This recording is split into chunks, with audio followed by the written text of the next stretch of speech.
आवे के परी रउरा आवे के पड़ी गुरुजी आवे के पड़ी। हमरा अंगना में होता शिव चर्चाए गुरुजी रउरा आवे के परी। हमरा अंगना में होता शिव चर्चाए गुरुजी रउरा आवे के परी। सोने सुराही गंगा जल पानी सोने सुराही गंगा जल पानी।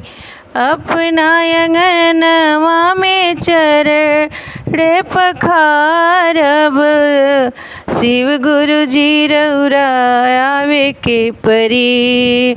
आवे के परी शिव गुरु आवे के परी रउरा आवे के परी।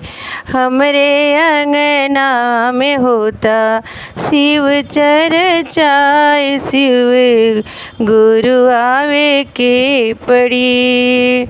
सोने की थाली में भंगिया धतुरवा अपना अंगनवा में भोगवा लगाई।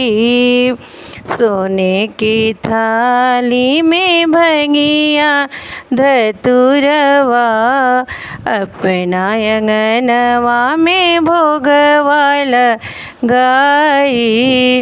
शिव गुरु रउरा खाए के परी शिव गुरु रउरा खाए के परी।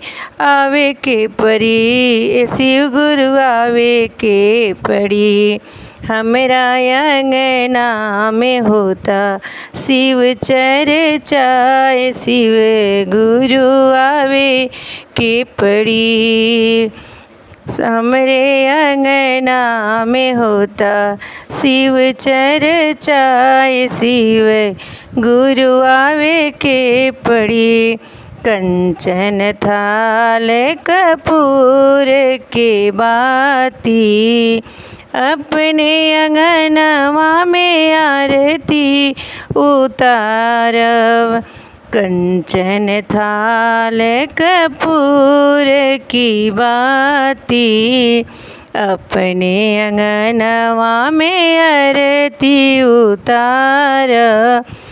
शिव गुरु रउरा आवे के परी आवे के परी शिव गुरु आवे के पड़ी।